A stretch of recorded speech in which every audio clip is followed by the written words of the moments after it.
Well, good evening, good evening, good evening, and good evening. Um, Let me see if you can hear me very clearly, as I'm using this big thing on my head.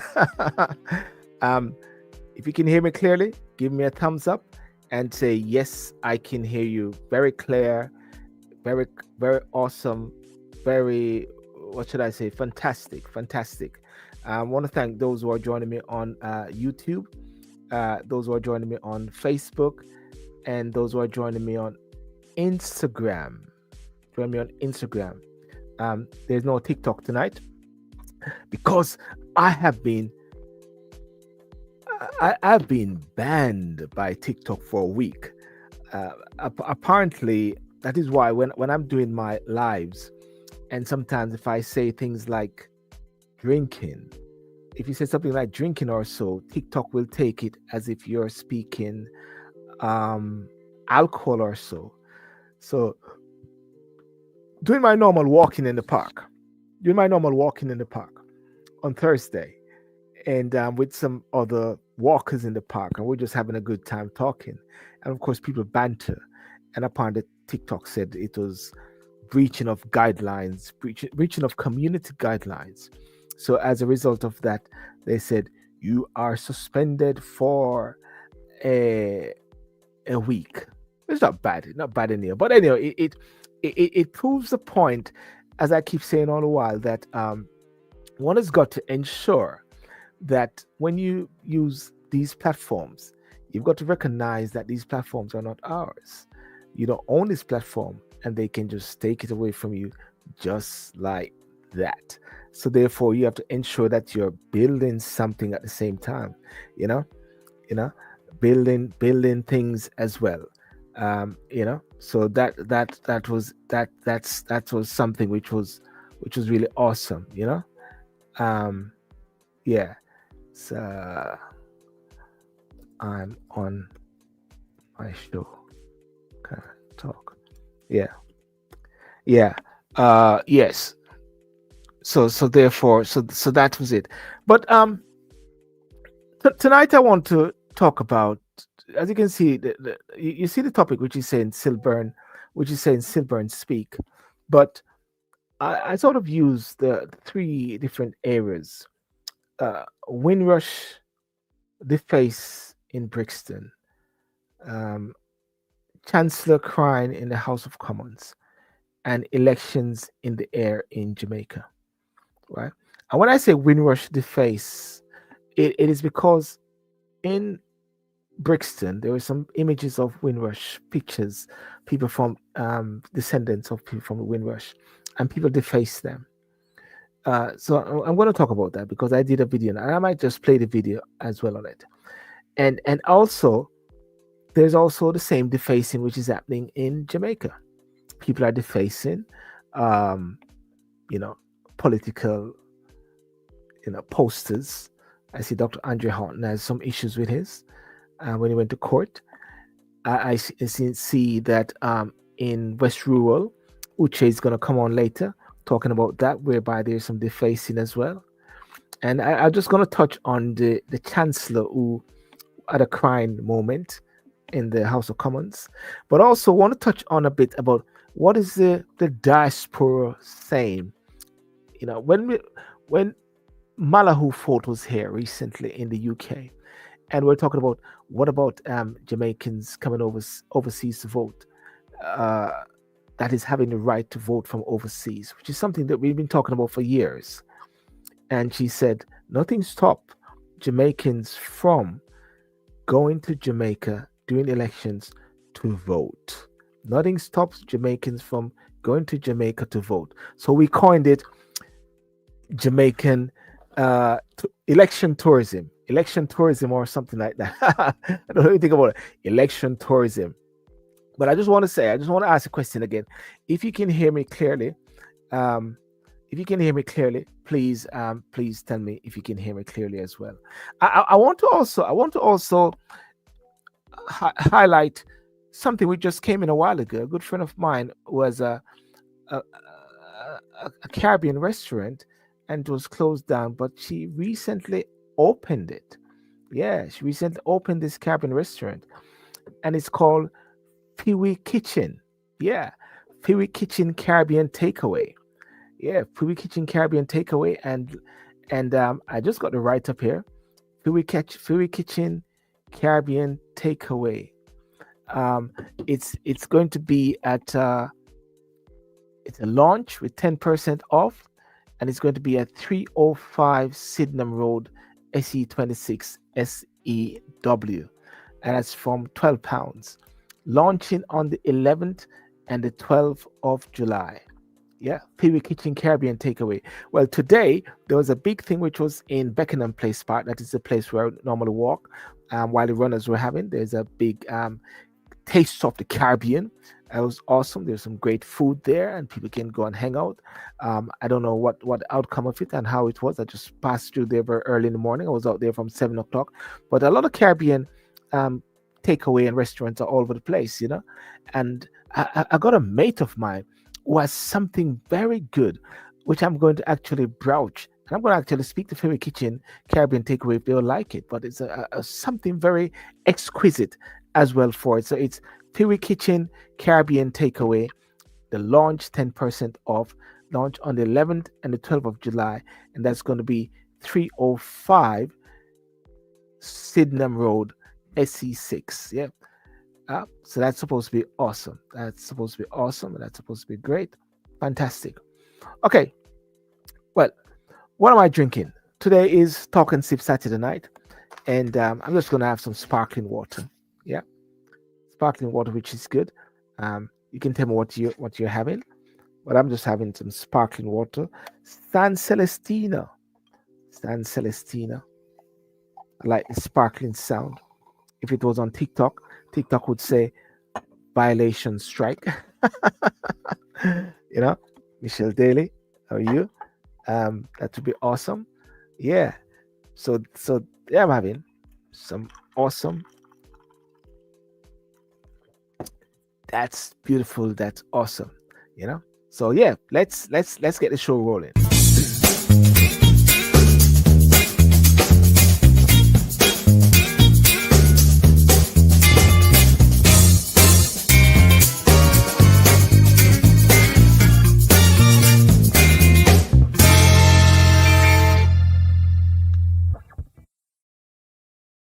Okay, and and and also I just want to point out that in regards to the same restaurant there, um, in it is the newest and the hottest spot in hottest spot. The newest and hottest spot is here.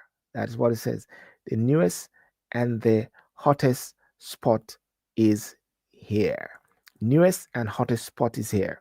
Fury Kitchen is your go-to for authentic Caribbean cuisine with a twisted I know somebody who is on the show who lives in Sydney with a twisted packet with all sorts of flavor to make you groove all night long. Tell a friend to tell a friend.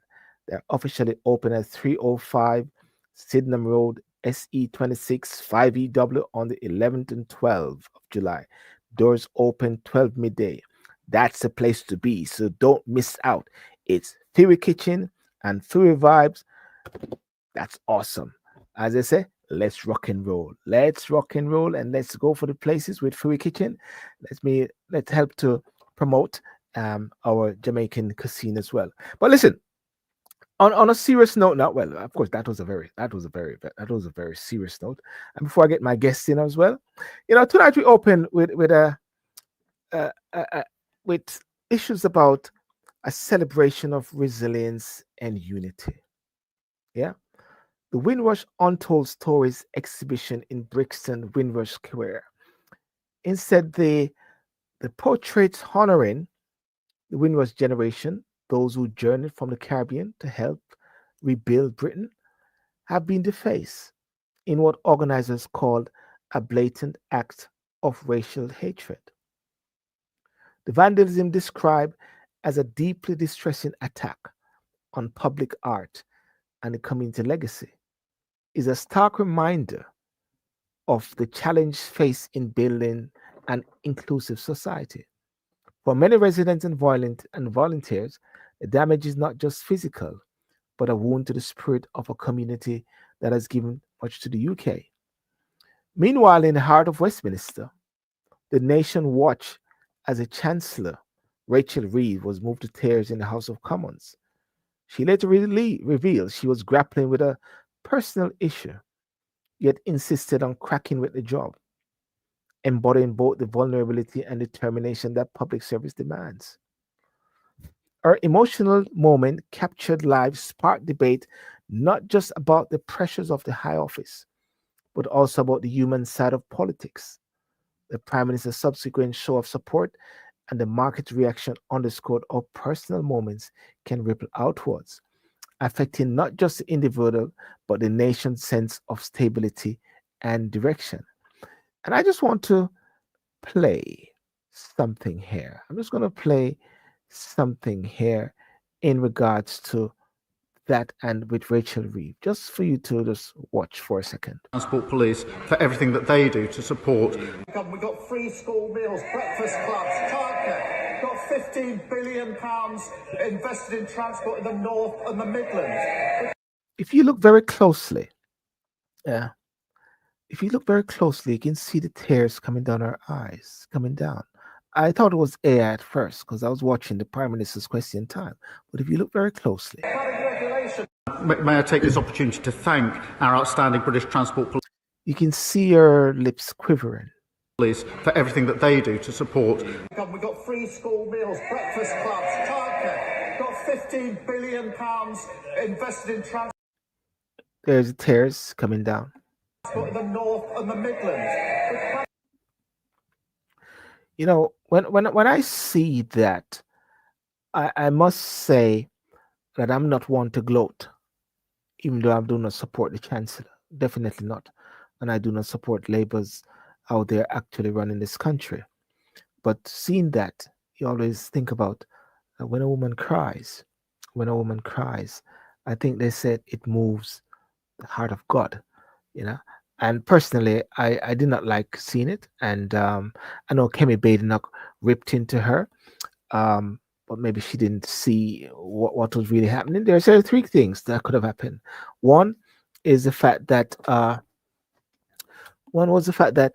apparently there was maybe some standoff issues with her and the Speaker of the House.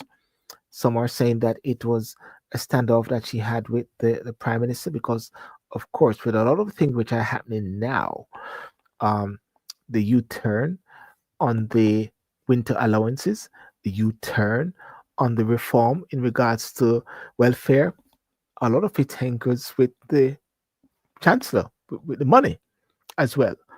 And so therefore a lot of pressure is on her. But one of the things that is very interesting about the Chancellor and the Prime Minister, the Chancellor and the Prime Minister, they tend to be like two peas in a pot. You know, remember there was Gordon Brown and there was Tony Blair. Gordon Brown and Tony Blair, and they made a deal that eventually after a while, Tony Blair is going to step down and Gordon Brown, take over. And apparently that took place. There's also David Cameron and George Osborne. And that was also very crucial. David Cameron and George Osborne. And then there was also, this is it, Liz Truss and Kwasi Teng. When they say that wrecked the country or so, they said even a lettuce spend a longer time being alive than Liz Truss, the Prime Minister.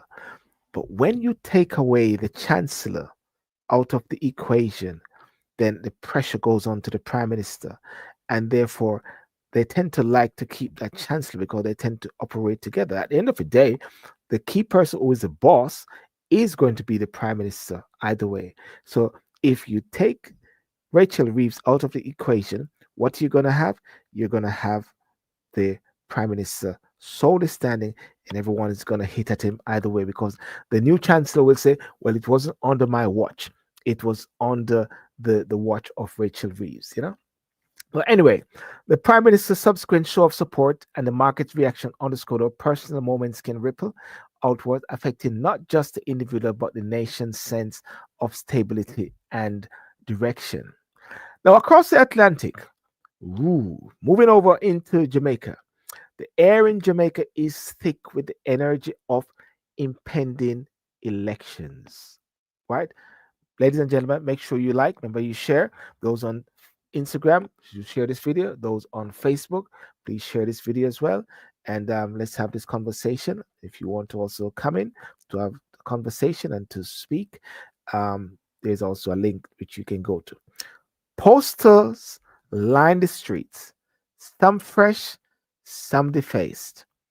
A visual testament to the passions and divisions that democracy stirs. But this year, the story stretches far beyond the island shores, right? The Jamaican diaspora is being urged to return home and to cast their votes. Will you go home to cast your vote? Do you have a vote, right? And reinforcing the enduring bond between Jamaica and its global family. From London to New York, Canada, wherever, Jamaicans are weighing their choices. Their journey home, a powerful reminder of the right to vote, is both a privilege and a responsibility, connecting generations and continents in the ongoing story of a nation. Right? So we talk about um, voting rights. We talk about the right for Jamaicans overseas to vote. This is something that I've been talking about for years. 2004 at the Jamaica Diaspora Conference, I raised that issue, bring it up every year. 2006, 2008, talking about Jamaicans having the right to vote from overseas. Many countries do it. It's a process which I believe that many nations may fear to thread because they know that people overseas will may outweigh or maybe have a more objective stance in certain ways. So governments tend not to want to do so. America got it, South Africa have it. I worked with different lawyers before in the past, and they will have to go to they have an election. They go to Australia House, they go to South Africa House. Americans, we all know that they can vote, you see, but Jamaicans don't have to. Then what about the person? What about that person who is traveling? What about that person who is going for overseas? Like right now, we got an election due in September. There's a possibility of the prime minister calling an election at any time now. So you have a business to do. You really want to be involved in the political thing. You want to really get involved. And you really want to vote, or you've got a business to run at the same time. So what you do is this: you then decide to travel to the UK. And traveling to the UK is not an easy fate because you might take a longer time to run, longer time to travel. And therefore, Andrew Holness wake up late in the night and said to his wife, I've seen the light. I've seen the moment.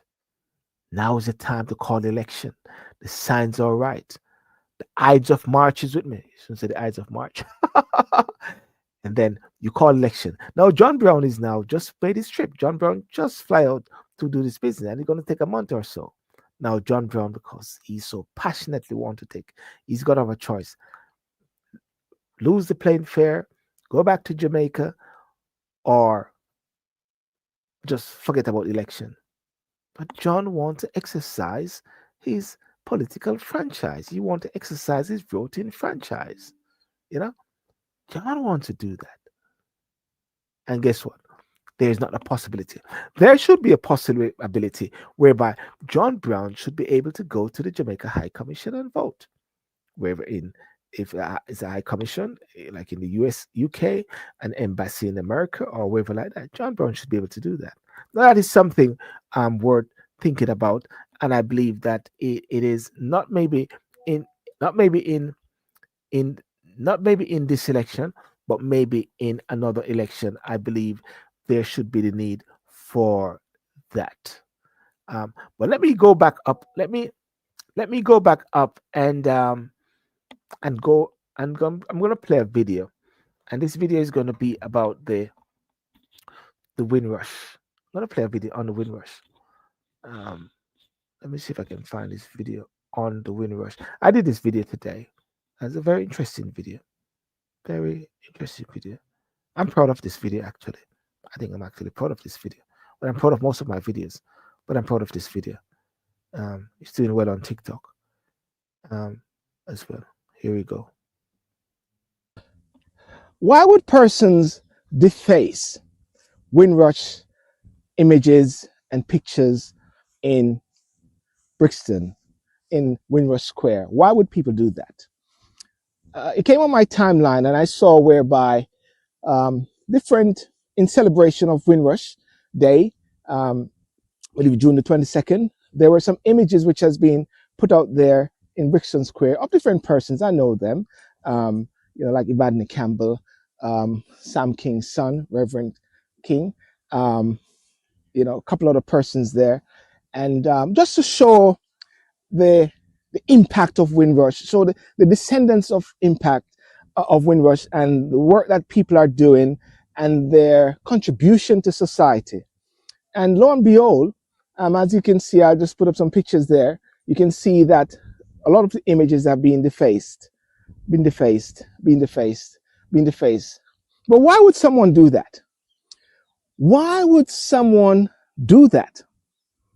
Yes, it is clear it is racist. It is clear it is trying to thwart the work that Black people have done in this country over the years. But guess what? The most important thing is this, and this is what one must always know. You may affect the image, you may cut the image, you may deface the image, but you cannot deface or cut who people are, right? And Black people are here to stay, build the society, and are part of the whole progress of the system. The progress of their children. So therefore, one has got to stand firm and should not be deterred by these defacing. Never should be deterred by these defacing. So, okay, the images might be thwarted. The images might be defaced. The images might be rubbish.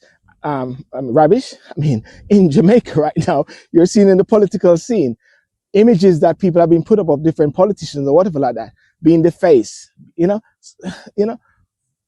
People like to deface images, but it doesn't deface who you are. That's the most important thing. The image and the thwarting and the damaging and the defacing and the cutting up doesn't deface, scar, cut who you are. So therefore, we got to be rocky. No, we are standing strong. I know where I'm coming from. I know where I'm going. Ladies and gentlemen. So be strong no matter what. Can't deface who you are. Okay? Peace out. God bless you. Bye-bye.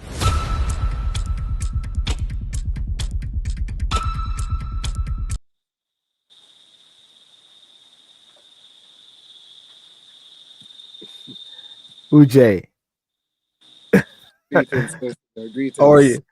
How are you? I'm doing great, and I'm doing great. Big up to your audience. Yes, yes. You look very chill, like you're in some tropical country. Oh yes, you're in Jamaica, duh. You're in Jamaica. Yes, so like there is some sort of outside beach or river. Is there some river close by in Duns River Falls? no, not in my neck of the woods. Yeah. Anyway, thanks for coming on, and we have this conversation as well. What's your take on you saw the end part of that video there, because we have been talking about defacing, but defacing on something else, which I'm going to play a snippet of your video, which I saw. But what's your take on this whole Windrush? By the way, can you hear me clearly? Because I'm using this thing. Yeah. Yes, yeah. I can. Yeah. What's your take on this Windrush issue and the defacing of those images in Brixton, Windrush Square? All right. I don't really know all the intricacies regarding the support that has been given to the Windrush generation, or the Windrush phenomena that occurred in the UK, right? But it is obvious that there are some discomforts, you understand, by other persons living in that space, to not want to accept the development or the contribution that the Windrush generation has really, made in England, right? If even if we should change the settings and go to even to the United States of America, we can see evidence of the contribution that immigrants have made to the economy, to the culture, to the sustenance of various things in that country. And so I believe that there should be a level of you know respect given to the Windrush generation, the contributions that they would have made, irrespective of what you think. The evidence is there. And as you rightfully say, you can deface the image, but the contribution is still there.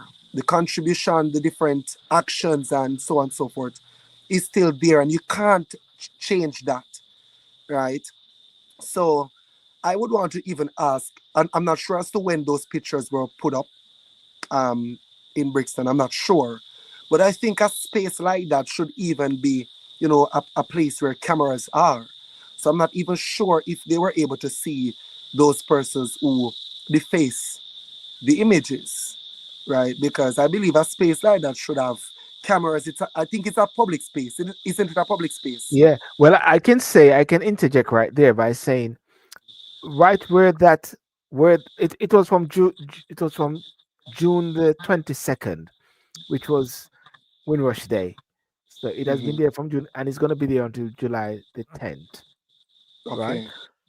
But Brixton, knowing what Brixton is, and you must have heard about Brixton, that section there is really covered with CCTV. That section that section there is covered, and a few people have been saying that the police and the authorities will know who are the persons because that particular section, as a matter of fact, that frontline section of Brixton is totally covered with cameras. Brixton.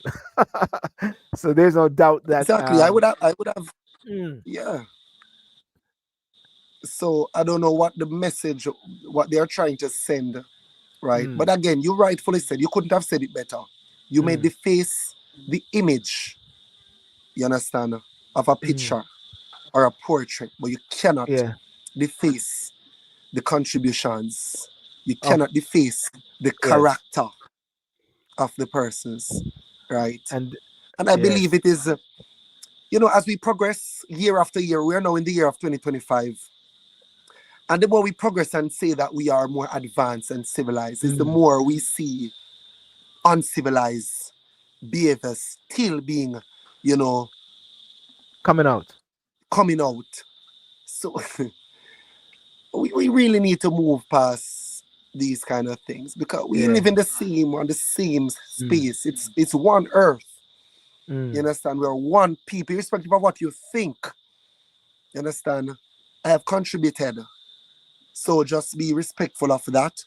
And I mean, there's an agenda, but they can't they can't undo or they can't deface the contributions of the yeah. Windrush generation. And thanks for that. And I've been doing topics on the Windrush, and I keep doing it and supporting the Windrush cause because a lot of persons, okay, like for myself, the question you're going to ask, am I a part of Windrush?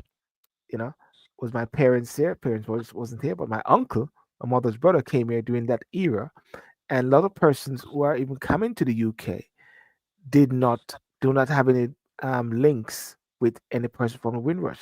But just like our black people has been here in the UK for years before, they have set the stage. They have fought the fought that us are actually here and living through it. So therefore, by default, we are part of that Windrush factor. And Yeah, by default, I understand that a lot of people from even other countries are benefiting from the Windrush scheme. That is a way how to help persons who are caught out in this whole thing regarding their passports.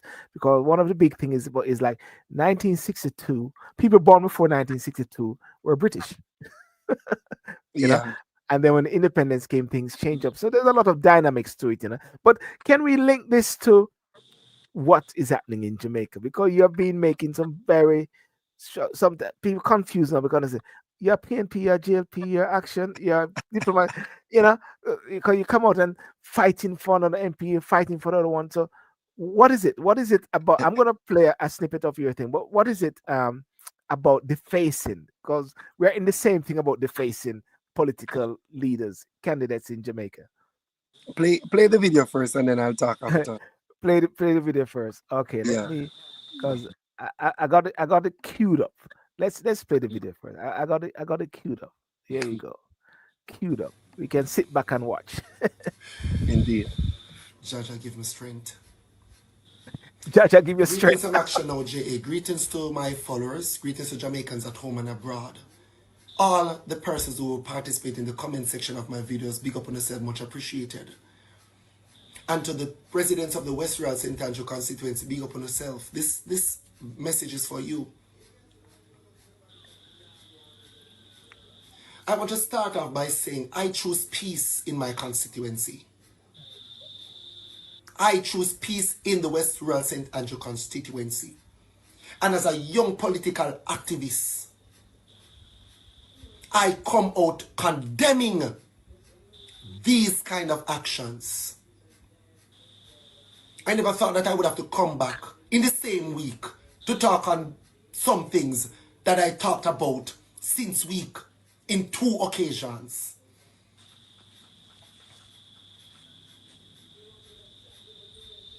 What is the benefit in going around destroying political promotional materials? It is unhelpful. It is undemocratic. It just shows how low down and classless we are as a people. On Thursday night, I passed this signage at Red Gallery, coming up to Stone Hill, intact. And Friday, it was defaced. I am shocked.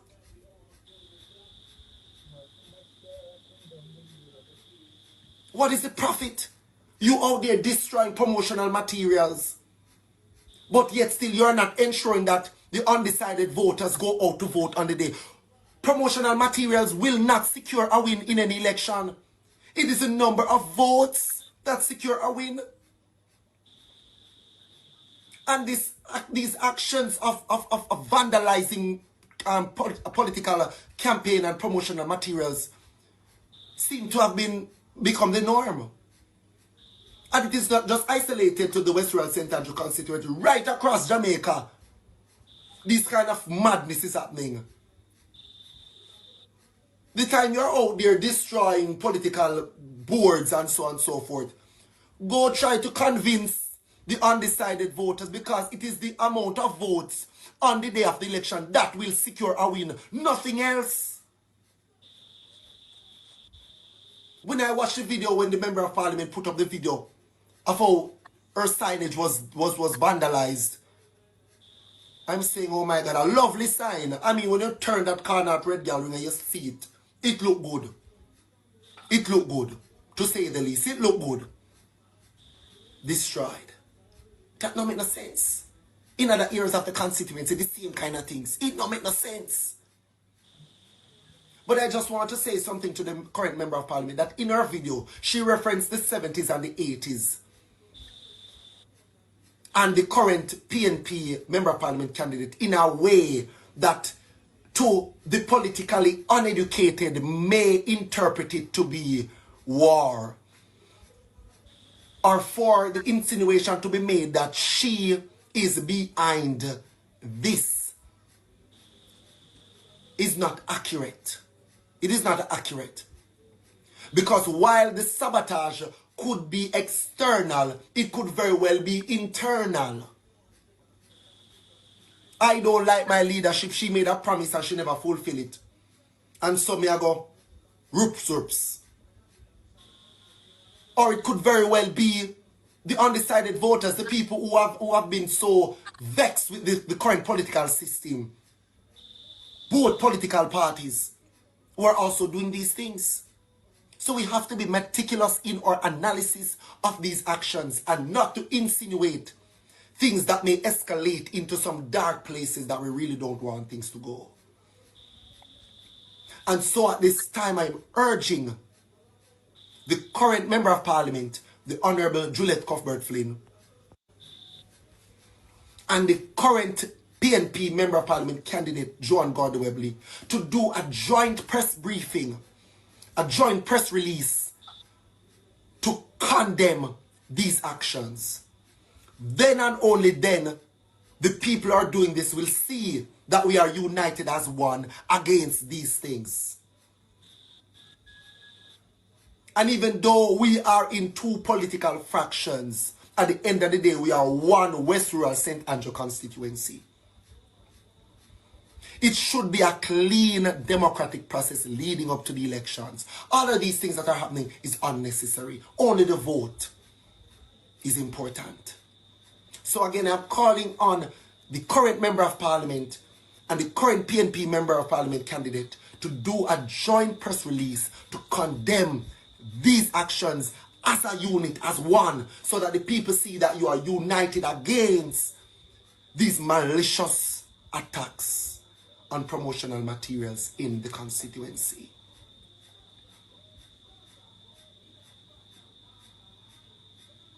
Tell me what to think. Do the press release and let the people see that there's no space, no place in the West Rural St. Andrew for these kinds of actions. Tell me what you think. Big up the people. Yes, Uche. Powerful, powerful words there, Yeah.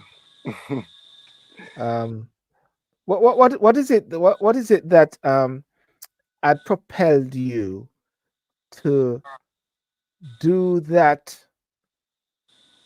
flyer some time ago, whereby you put the Cuthbert film and the Miss what's her name? Her name slipped me all a while. The Joan other Gordon-Webley. Joan Gordon Webley to each next to each other, and yet at the same time you are even contemplating. I don't know if you're still going to be doing it. You're the VP of the Diplomatic Democratic Party, in lifting them up and saying to people, because you did a video to say, people tell me what are the reasons why supporters of Miss Joan Gordon Webley or supporters of Miss Cuthbert Flynn, give me reasons why I should vote for them. Not no reason like third term loading and those sort of things. Yeah, tell me, yeah, Uche. Yeah, so it's yeah, we are in, they call it the silly season, but I don't really take part in the silliness of the season, Yes, right? yes, mm, But I believe that we have to be very intelligent in, how we participate in this important democratic process. mm, And for me, the West Rural St. Andrew is a very large constituency. I think it's the largest in the island, yes, right? The West Rural St. Andrew. So there are a lot of grounds to cover. And I am going to digress just a little bit. And mm, that is why when I was dialoguing with the comrade candidate, I told her that when she becomes Member of Parliament, she must advocate for an increase in terms of financial resources to address the issues in the constituency, because the constituency is large. The sitting Member of Parliament, she told me some time ago when I held a town hall meeting in my community, I invited her and she came and she spoke, shed some light on a lot of things, including the amount that is allocated for the constituency development funds on an annual basis. And she said that each Member of Parliament gets 20 million Jamaican dollars yeah, annually for the constituency development funds. And in my mind, I'm saying to myself, $20 million for a large constituency like West Rural St. Andrew is really not adequate to properly address decades of issues, mm, right? Issues that have spanned over administrations. mm, And so if you really want to improve the lives of the people, you have to look at the funding.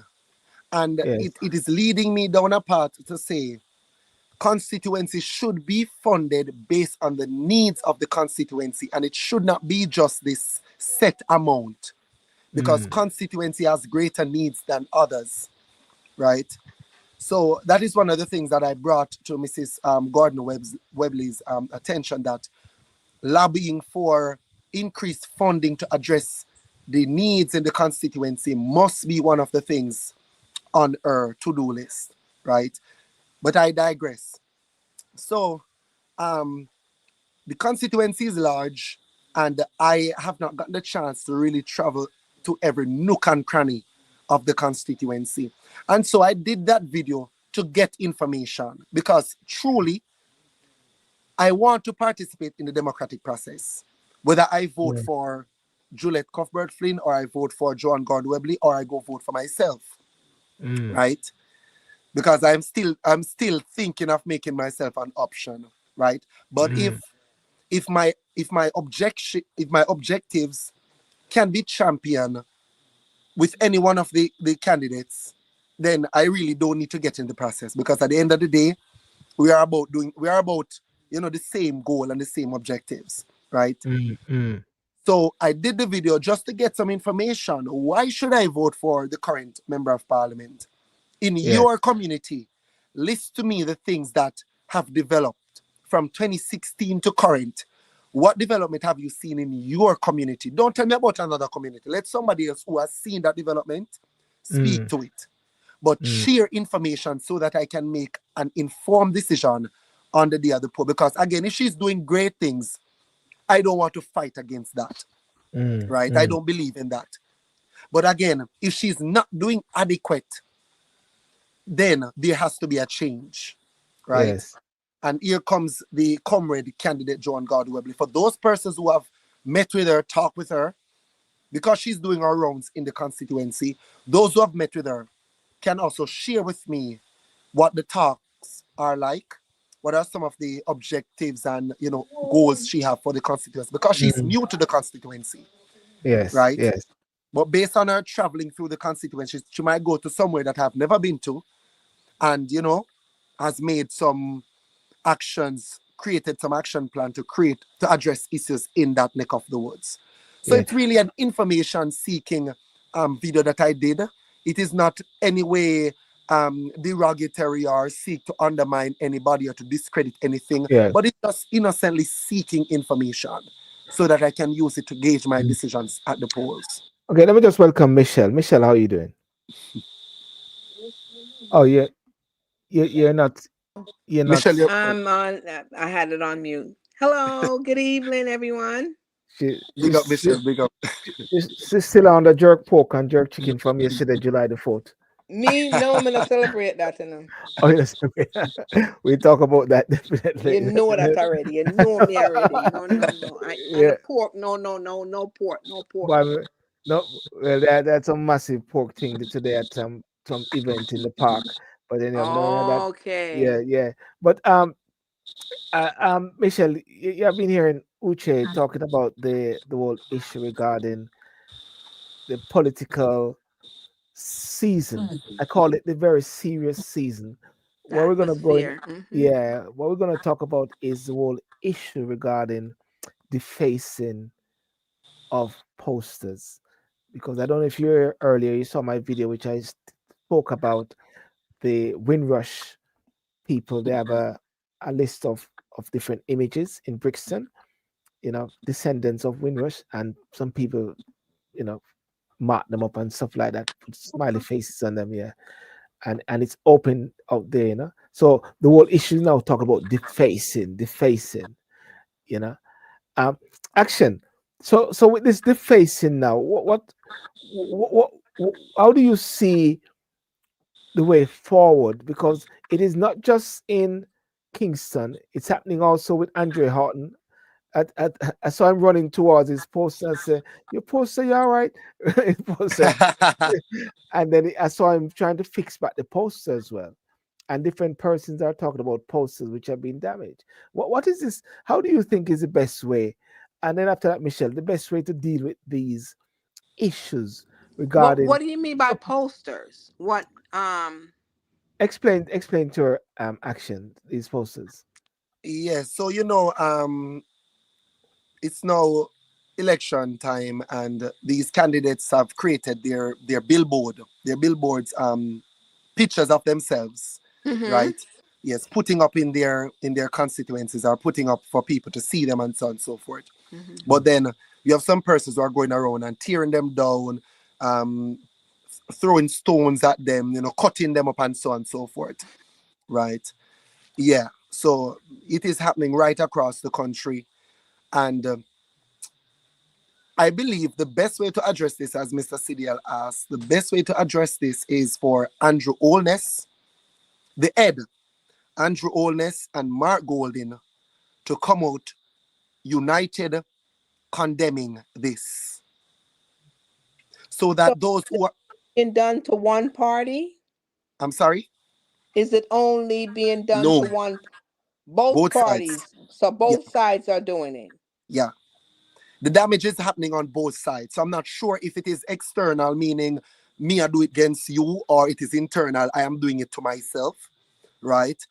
Or maybe it's persons who are just through with this system is doing these things. We are not sure, right?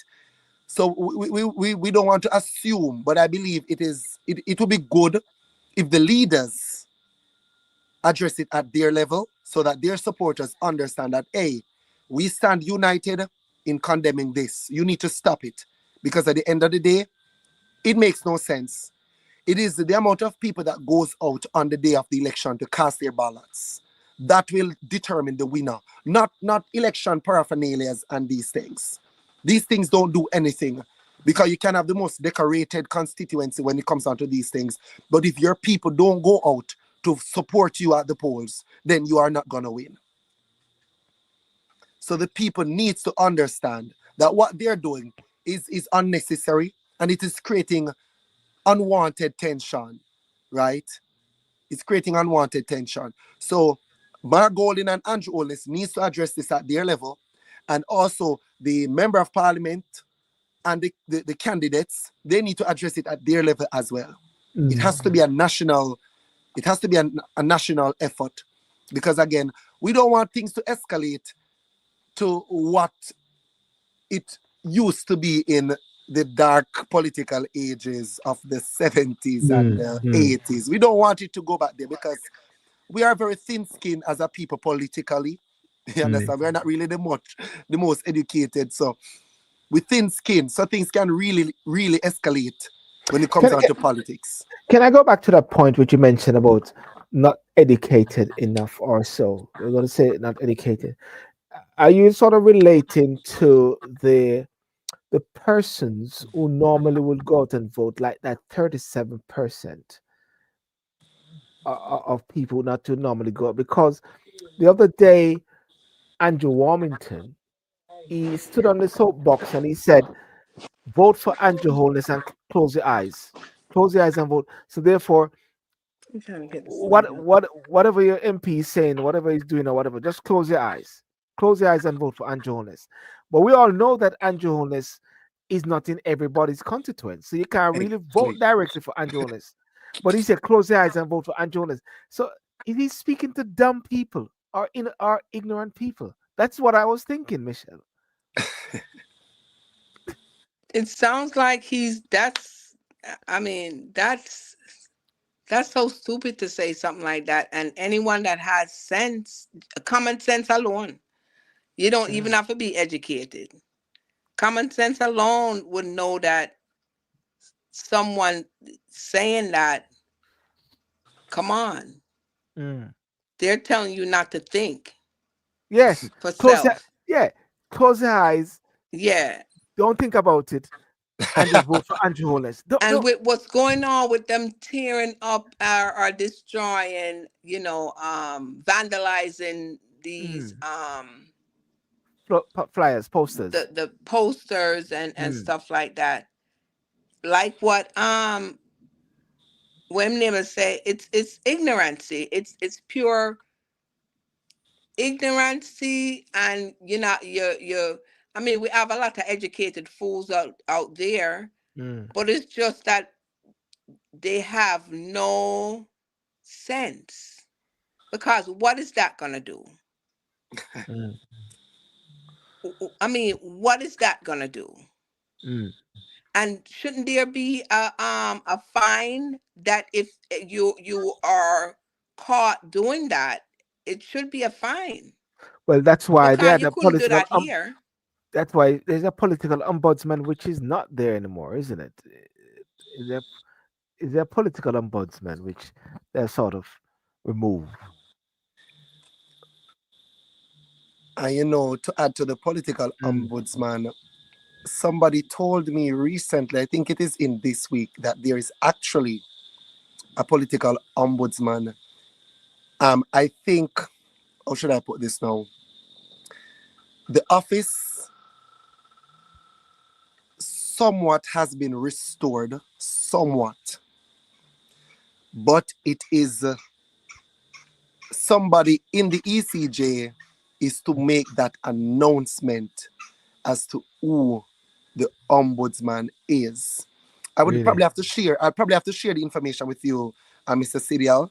But I was Yes. talking with a brethren, but there was some utterance made by some persons in the ECJ that there is an ombudsman, but he is not the person that should make that announcement. So they're playing Right? games. Michelle is tired. Isn't it? Yes. So something. But when I get the information, I'll share. But I don't want to. I don't want to misquote, right? But I think there is an ombudsman, but that person has not been revealed to the nation as yet, and I don't know what they're waiting on So because maybe we're now in the election process. maybe the Dopey Conqueror. A Dopey. Michelle, I wonder why you come on to the show now. Now, I mean, it's just so much mm, ignorancy. It's just mm. I Jamaica think it. people need to go back Yeah. and come back again. Me I tell you, man, they need to go back and come back again. Wheel and come again. We'll and They come need to again, right? wheel and come We'll and again, come man. again, Me I right? tell you, Yeah. and it Uche, all mm, stemmed from not being educated about politics, about civil. It's just civics. The whole civics. aspect. I Yes, mean, yes. they need to go. They need to start introducing civic classes in school Mm, so that the generation can start come up now and know these things because the elder ones them is ignorant to the fact right now. You can't retrain them and even have them I think differently from how they're thinking right now. So you got to try to instill it now into the younger youth them know so that they know, mm. you know, because all what they're doing, them are deface things and it's retarded. It's crazy. It's interesting, Uche, what you mentioned, and you're right. There's such a need for a joint statement from the prime minister Yeah. and the opposition leader to say, guys, supporters, can you both stop defacing these things? Also, a joint statement from the consequences, guys, stop doing it. But sometimes you wonder if that deafening silence is a way to subtly make them go on do what them do. You know what I mean? But the thing about it, even I think that even the way it goes, that they're so ignorant that even if these two leaders come out and say that the people them is still so ignorant, them not listen. Them Mm, still all do it. I mean, I agree. I agree. But at Them still least, all do it because that's the thought how they think. That's the thinking that they're on. but I mean, I do agree that there might be some persons who still may carry out these Yeah. vandalizing actions, but at least they will see, because to date, Mhm. since these destructions, to date, there has mm, not been any press release Mhm. from none of Neither. the leaders Mhm. regarding this, right? And these flyers, they are not cheap, they are very costly to build. So you're looking at wasting monies that could have been used in the same constituency to improve the lives of the people. You understand? It's a yes. waste of money because you spend money now to build these things and they are destroyed. And then some person, because I heard the sitting MP in my area, she stated that every single one of these things that were defaced for her will be replaced. You understand? So she's really adamant that she's going to replace these damaged paraphernalias. And of course, that is To going to be me, a cost. That's going to be a cost again. it's going to be a cost again. Mm. You understand? And again, I don't think that these campaigns, the, the, the, the, the government ministers, I don't think they are campaigning out of their pockets. I believe they are campaigning from source, from funds that they would have gotten internally to do these, right? But the other candidates now, maybe on the PNP side, they probably be pulling funds out of their pockets because they are not in government, and we don't really have a political system that caters or that allocate funding to whoever is interested in that public office. Right. And Yeah. I must take the time to underscore that it was the UIC, Joseph Patterson, I heard spoke on this, that Mm. the political system in this country should be such that when it comes down to political campaign, there should be a system that allows anybody who is interested in this public office to be given funding so that they have an equal footing in So the you're process. so you're talking about somebody whose name is up there on that, who's going to be running in that particular constituency, like West Rural, St Andrew.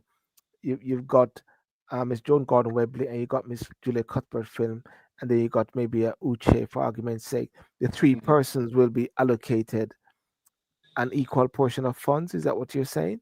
That's correct. Yeah, but you have to note this, that political parties are not recognized in the constitution, I and agree.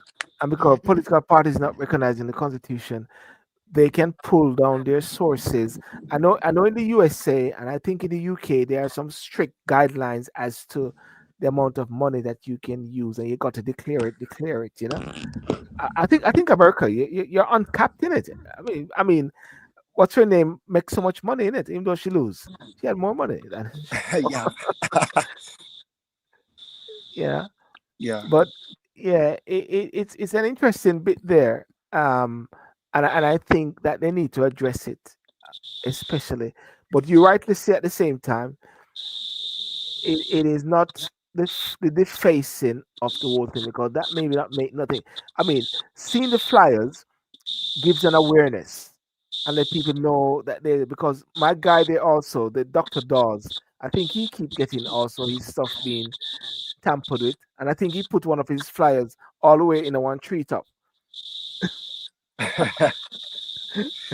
Yeah. So nobody can see it.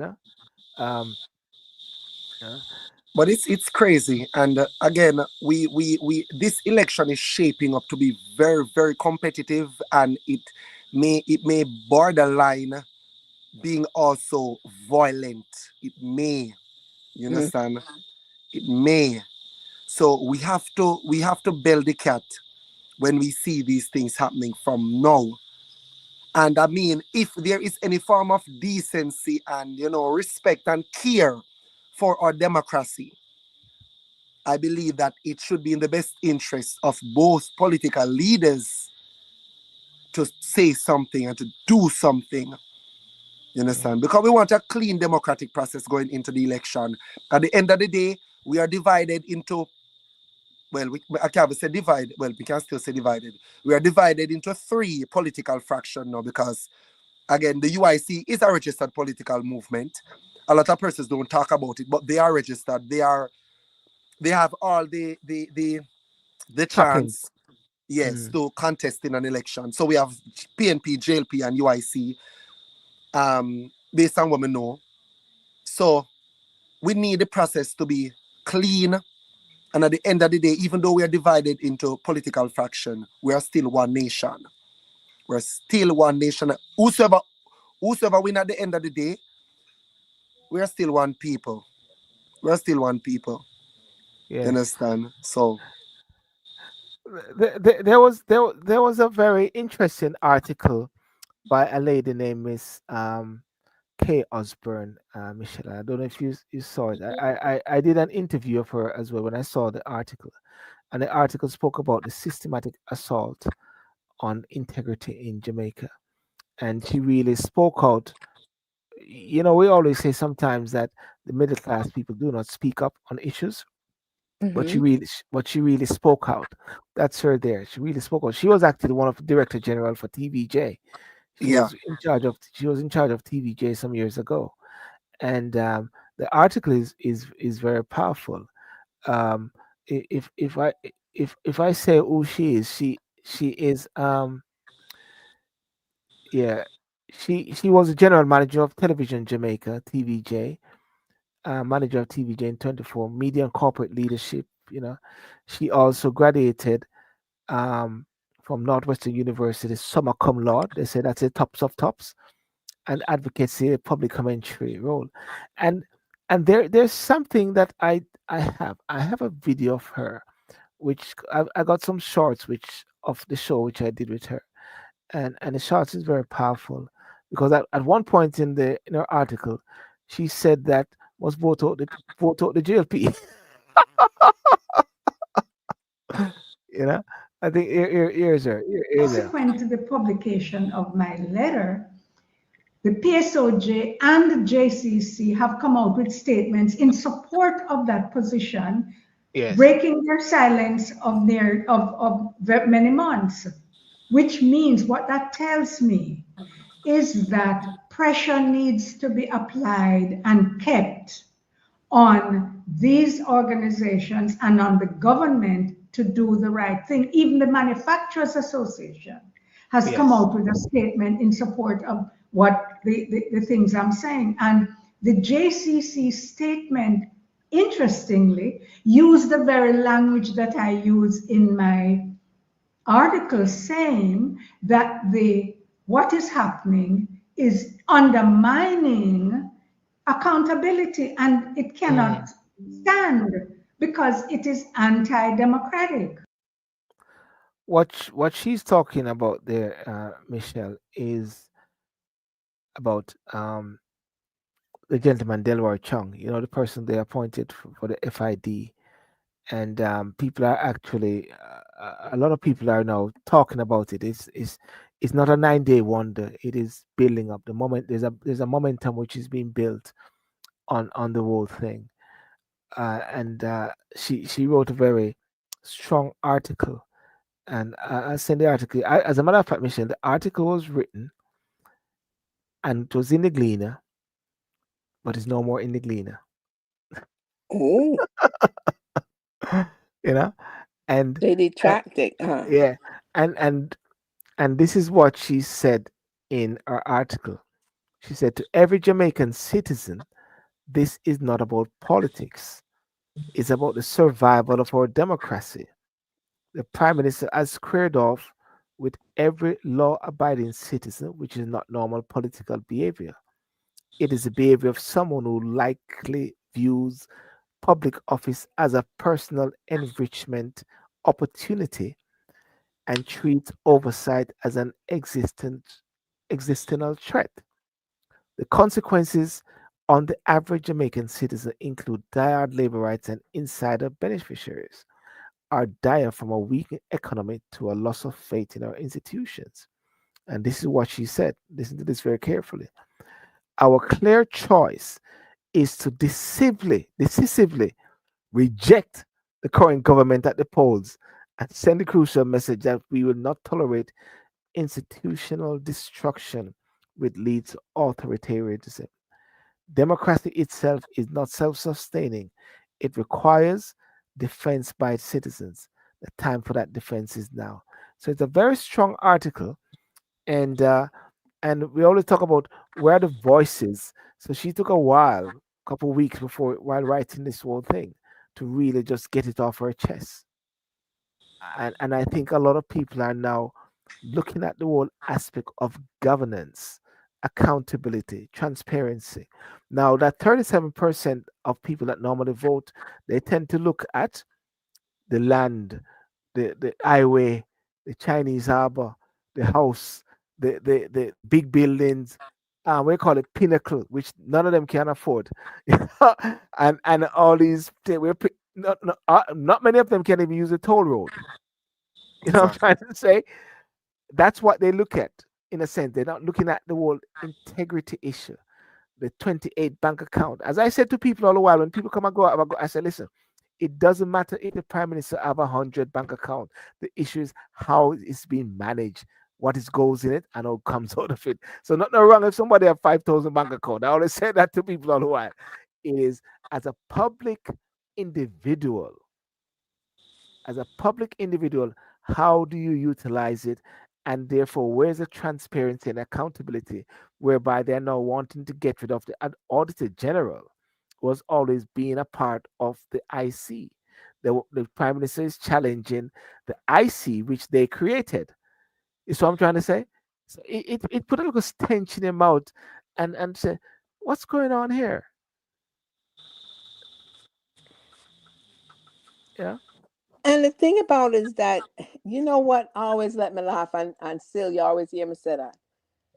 People, especially black folks, Mm, we always bring up democracy. yes. Unless see that we're not living our democracy really. It's not a Mm, democracy. mm, It's not a democracy. If it mm, was a democracy, really, we would have more than one choices. Although we might have independent, yes. people's not voting. All people know it's two parties. Here in Mm, America, there in Jamaica, and other places. So we need to question ourselves right now that are we really living in a democracy? And we have to really go back to the root word, where it come from, and get mm. the understanding of what democracy really is, because we are not living in one. It's just a So narrative them give we. And we are run along with that narrative that we are living a democracy, but we are not. Because we I, not have we don't have choices like we really think we do. We don't. and are you referring to democracy period around the world, Around J- the world, we're including not. including the UK, including well your favorite place, the USA, with the USA, Jamaica, you see, like, oh, what's his name again? Trump?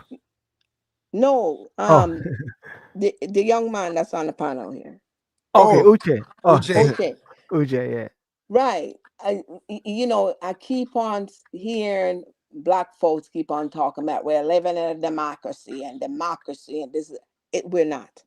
We're not. It's Uh, not. mm.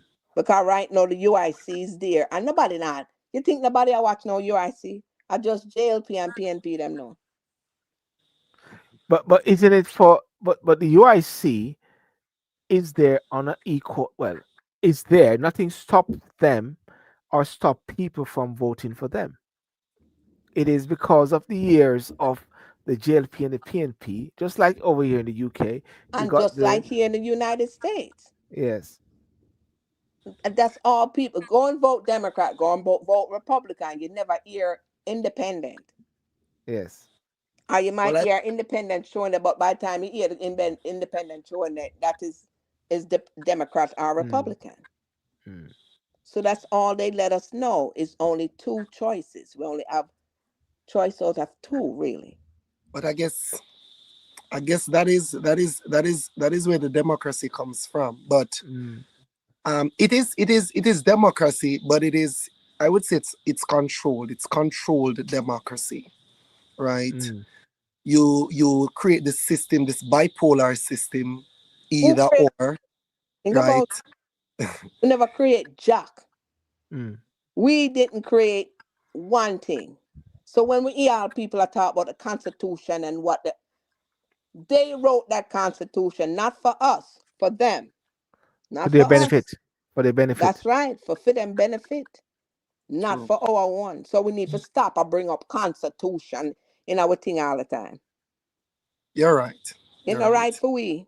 Uh, But in the sense of democracy, we have controlled democracy. It's still democracy, but it's controlled. It's either or. And a young And man it's said to me, the a oil, young it's man, choices that we have. yeah, a young man said to me the other day that in the Congo, I think the Congo is the only country in the world that has, I think, over 900 different political movement. 900. Wow. Yeah, a That's lot like of Mm. political, probably tribes. Am I yeah, a lot correct? of, yeah, I right. don't think it's like, I think those are tribes. No, not necessarily tribe. They are political No, factions. They are Yeah. really. not necessarily tribes, but they are political factions.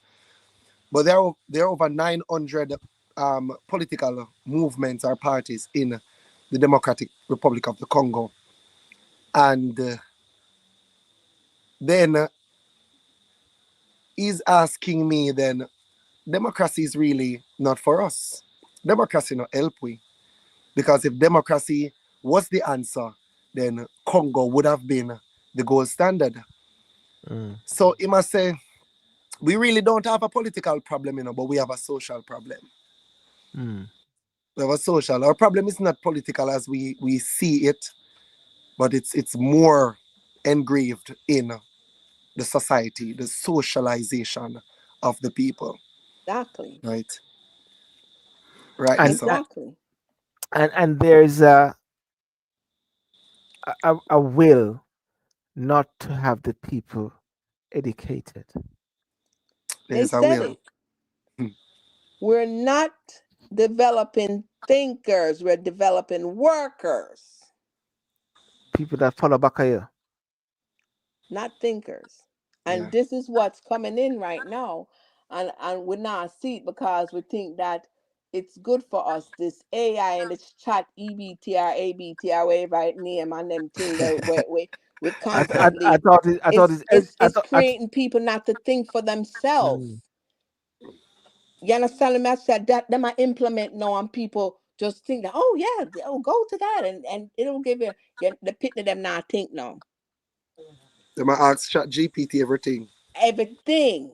And this is what I just implementation. It done it already. That's a part of the agenda what is implementing now. So therefore it's everything is interwoven and working together for a common goal of setting the stage of the world in a particular way.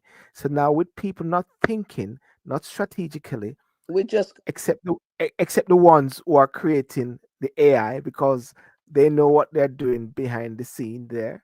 So the average person now capitalizing on AI saying it's very effective, very cost effective, that's because have save time. they Yeah. have them have shares in them thing there and it's like you see anybody who keep on telling you that oh it's good you see when you hear them people that way have the dollars and them thing there that's because they have investment in that so them all tell you that it good Hmm. it oh yes them have investment in them things there Well, Belinda just said a while ago, it makes the brain lazy.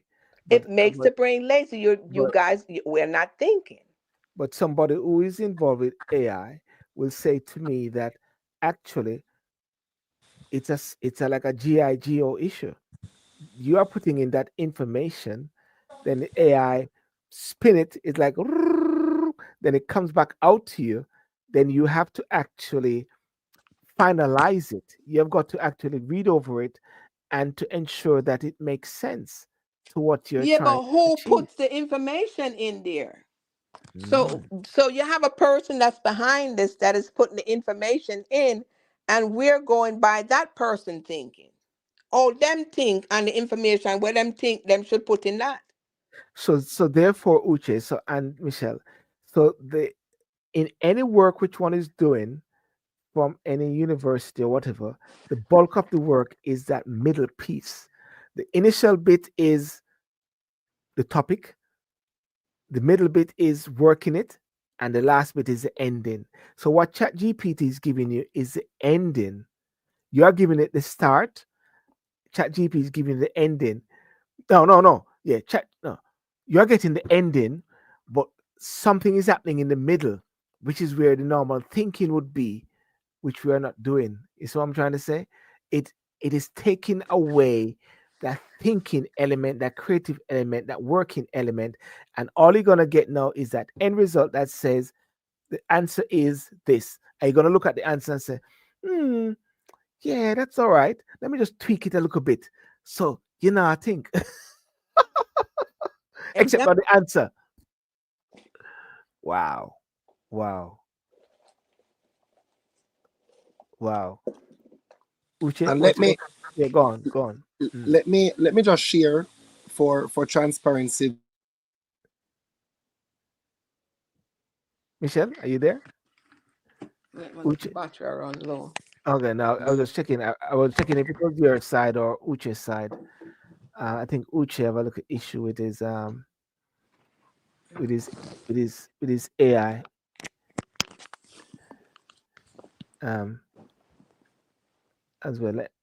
I'm just gonna remove Uche and then he's gonna come back. Yeah, it's interesting that we're now starting to talk about the AI bit because I've got a mate named Michael. We had an interview the other day, and we're going to be talking some more about AI because we're talking about developing certain things, and it is very interesting. One second, Uche, are you there? Yeah. Somebody said they still need to know how they arrive at the answers because Michelle, and Belinda, it is like there's this workings, there's this working which many people don't know how, but everybody run to it. How do you get there? We have other people thinking for us. We're not thinking for ourselves anymore. Right. So That's therefore, just it. and guess So what? everybody upon the same kind of thinking. So that's how come it come to be like if blue is a thing now, it's blue. Everybody, because everybody I think blue is a thing and blue. This is what it let us do. The whole mindset, everybody I think the same. So what you're actually saying it is that it is taking you down a road, leading you by the hand, and taking everybody down that particular road. The same road. Mm-hmm. And Because all the just think the same and there's nothing social. We come together, everybody just upon the same thought, same, mm, no, nobody, mm, have no individual no more. everybody's like a zombie. Everybody, this Wow. is what is, that's Wow. exactly right. Uche, are you becoming a zombie in Jamaica? They can turn into a zombie. Nah, not me. Yeah, you're saying something before you got When me I disconnected. drink, when me I drink zombie can't drink them something. Mm-hmm. You're saying something before we. Yeah, I was talking about the whole defacing of election promotional materials and so on and so forth. Mm, That the comrade candidate John Gordon Webley, she did do a press release on the 25th of June. mm, She did do hers, right, condemning what is happening in the constituency, yes.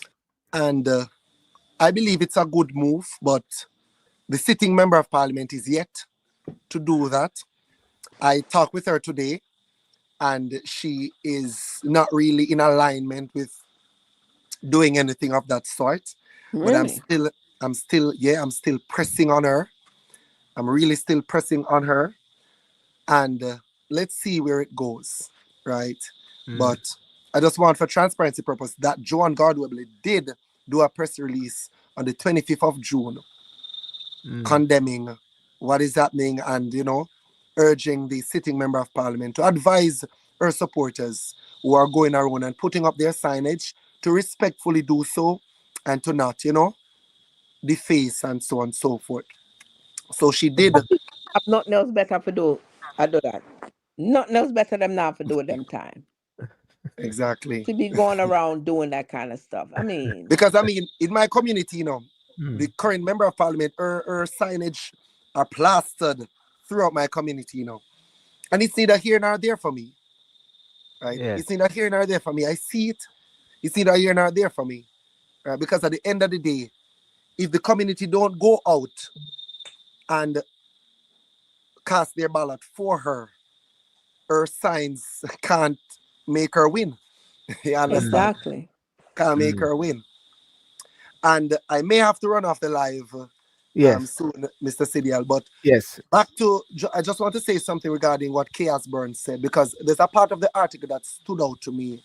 The part where she says that the Prime Minister is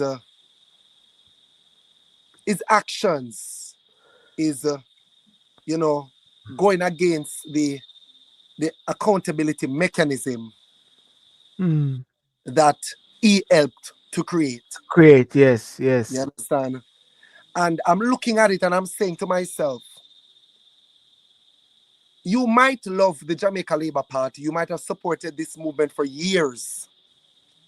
But if you should look on the intricacies of good government or good governance, the accountability, the transparency, the integrity, these key governmental pillars, where do you put your government?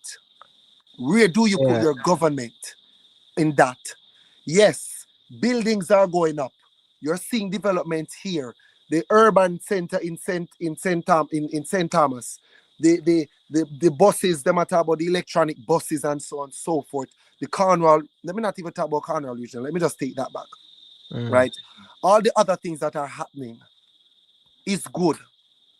It plays into the optics of politics. Yes. But when you look at the structure of governance, Yes. does the government represent our government should really be operating? Yes. You have to ask yourself that question, because again, if you're running a business, say it's a family business, Yeah. at the end of the day, everybody will have to do in the best interest of the business. Of the business. Yes. The best interest of the business. There has to be transparency. There has to be accountability. The money can't come in and somebody siphon it run at the back there. So the business is going to collapse. You understand? So there has to be transparency. There has to be integrity. There has to be accountability. This code of conduct that was created by the National Integrity Action Task Force has not yet been signed by none of the government member of parliaments. Yes. Accountability, transparency, honesty, selflessness, leadership, you know, and there's a couple more, you know, these things. We keep talking about it all the while. But it seems that the people of Jamaica is not, I would say, is not putting that pressure. Michelle always say that the people in power is not as powerful as the people out of power. Is that it, Michelle? What? You're on mute, Michelle. The power of the people. You're on mute, Michelle. Yeah. Yeah. I think when they move, something went wrong because you're not on mute, but somehow your voice is not coming through. The power of the people is more powerful than the people in power. That's it, Michelle, isn't it? The power of the people is not as powerful as the people in power. And they recently got a lot of money, and they said, now we've got the money, now we can work. and things like you. Before you go, you said something about the diaspora. Before you go, you're saying something about the diaspora, Uche, about the diaspora impact upon this election. What were you saying about that before you go? Yeah. So it is said that the diaspora is larger in number than the actual Jamaicans who are living on the island, right? And yes, we're approaching an election date. I believe that the diaspora, for those who still have a valid, voter's ID, should consider being a part of the process. Be a part of the process, because again, you want to help shape your country. right? You want to help. It has to be more than just lip service, right? It has to be Mm, some form of actions. So help to shape the future of the country by participating in the process. So those who still have their election things intact can still or should, I'm encouraging them to come down and participate in the process. There might be, you know, member of parliament candidates who might need support. Right, let us see mm, how best we can reach out to them and to support them in the various ventures that they may have throughout this process. Because again, it's one Jamaica, right? It's one Jamaica. So let us see how best the diaspora can also be involved yes, intricately into yes. this campaign process Mm, at any level that they can provide support. So if it's financial, let's see what these candidates need, right? If it is, resource, let us see what they need and so on and so on. Let us try to get involved, engage. It has to be yeah. more than just lip service. Mm, mm. Well, I guess the first thing is for the election to be called. So if you can ask your prime minister to give a call and call the election, maybe you might You might get go a call sense it of. the date I am assuming is going to probably be September. You think September? That's a bit long, isn't it? Sep, At school, September. Yeah. before school. No man. Maybe right after school open. That's not Bec- fair. That's not. because because remember, remember that Parliament will dissolve or should dissolve on the 15th of September. Yes, If Parliament dissolve, the Prime Minister can no longer call the election based on the Constitution. yes, The Governor yes. General would have to assume that responsibility. Yeah, but Right? is there an active governor general in Jamaica? Um, yes, because I don't hear that he has transitioned, so he's still alive, and I don't hear of any. I don't hear of any successor, so he's still the current Governor General. I don't know about his Mm, activities, right? mm. But him come out the other day and talk about there is gaps in the Integrity Commission Act. I He, don't know if you. he said Yes, that. yes, I never know that he has mouth. As somebody I tell him to did. say that. As I somebody did. tell him. As somebody give him that. I don't. I I mean, did. I did a video on it. Yes, he came out the other day and stated that there are some gaps. He so believed what that is? there are some gaps in the Integrity Commission Act. Wait, hold on. Did he say what the gap was? No. It sound like on the underground in the UK here, Belinda. You know this underground in the UK. Yeah, and you walk in close to the train, and they say when the train is coming, they say mind the gap. Well, we know what the gap is. We see this hole, and we know we got to be careful that if we step too bad or whatever like that, you can drop in the middle. So sometimes the trains are very close, and sometimes they're a bit wide. So you have to mind the gap. They always say mind the gap, but we know what the gap is. But in this particular case, you're saying that the governor general said there are gaps, but him not tell you what the gap is. Yeah, him said there are gaps, and the gaps apparently are being used by the People's National Party. So, Oh, that's somebody write that for him.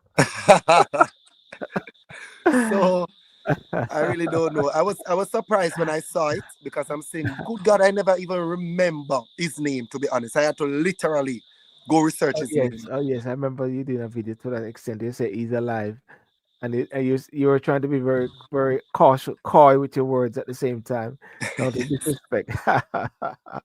Well, Uche, listen, thank you so much for joining. Because you say you got to go now, if anything Yeah, like that, you know.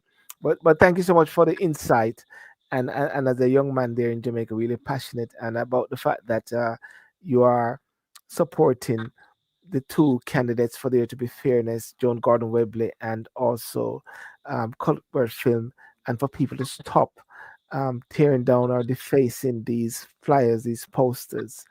And of course, as my video says, with the Windrush, you cannot deface and scar and rip up without knowing who you are. If you don't know who you are, then your life is in the paper. yeah, you know.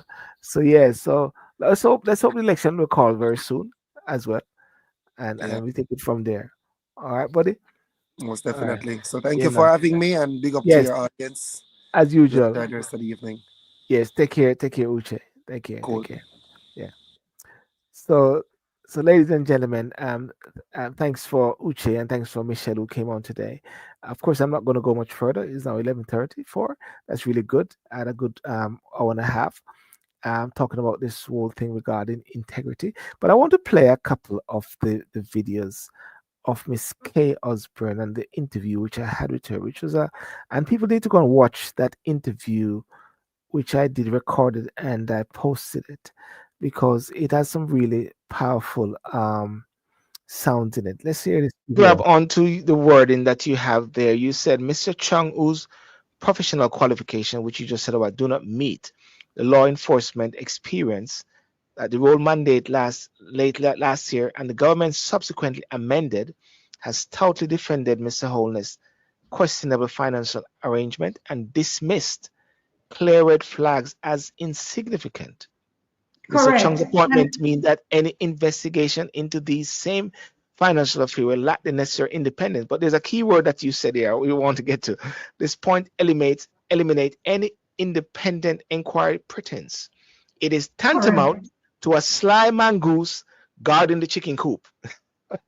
Well, that's the Jamaican in me Yes, coming on.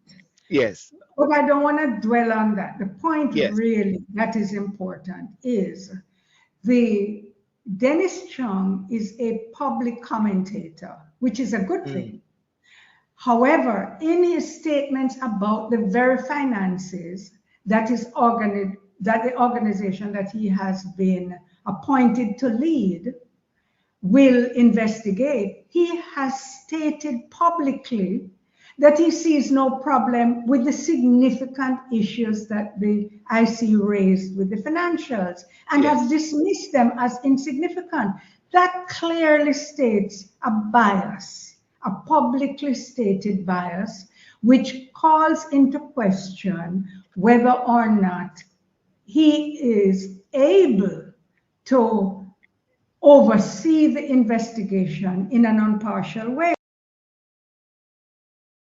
Yeah. There it is. It is a very powerful interview. And also, one of the things that I did at the end of the interview with her, because the article which she drafted, which she created, which she put on the the Jamaica Gleaner, which was published in the Jamaica Gleaner, that article was removed. It was removed. Let me see if I can play one more for her.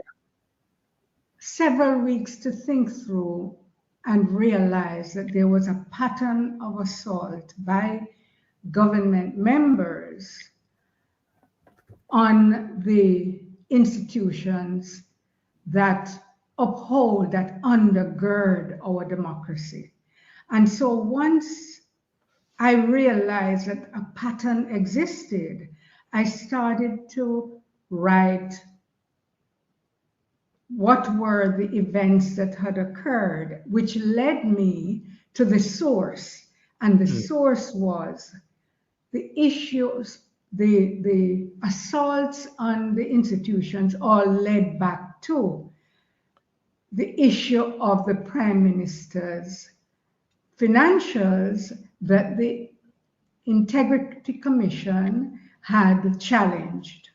And that's when the light came on and I realized, my goodness, our institutions are being undermined simply to protect the silence around the issues related to the Prime Minister's financials. And that led me to write the article in the way that I did, which is essentially in defense of our democracy Yes. and in support of the institutions that provide the transparency and accountability from powerful. Very powerful, very powerful, very powerful. So do tune in and listen to that video there. But before I go, I just want to flag up this event which is going to be taking place. Just got it sent by Nathaniel Pete. This this event is called Rhythm of Hope. Rhythm of Hope, and that is let me see if I can. Let me see. Rhythm of Hope. Rhythm of Hope. Rhythm of Hope. Now, let me play this video. Now, if there's any issues with copyright or so, in this, then where is it? Nothing else? Okay. If there's any issue with copyright with this, let's hope that doesn't affect the account. I'm going to see if I can find it.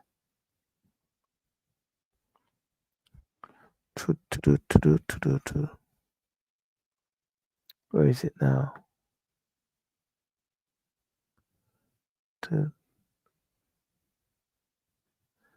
Rhythm of Hope.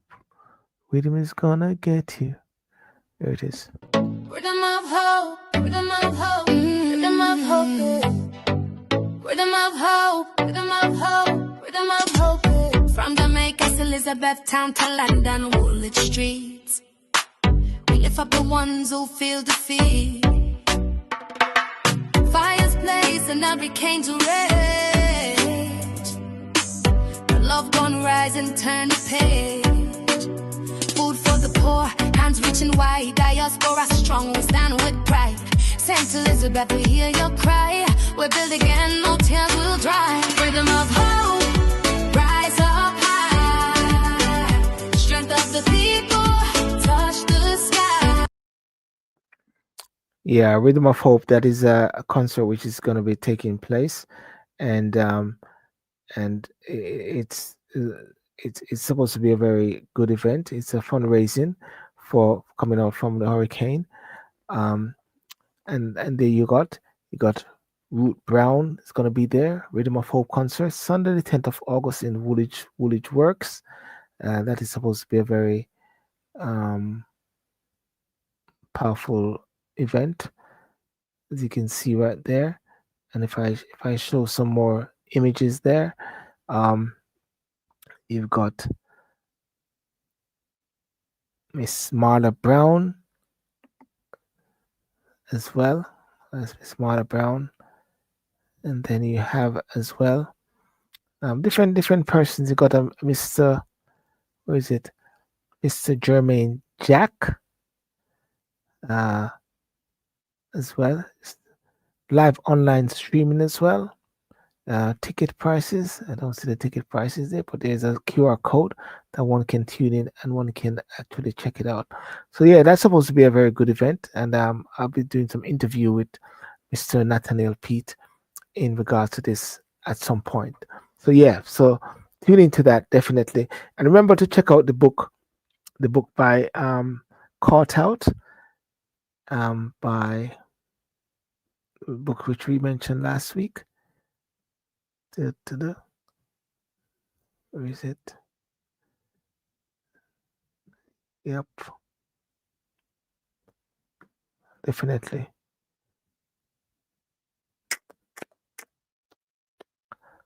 Yeah. Okay. Finally. So anyway, guys, have a good night. Oh, and by the way, let me just pick up again to the Fury Kitchen Caribbean Takeaway in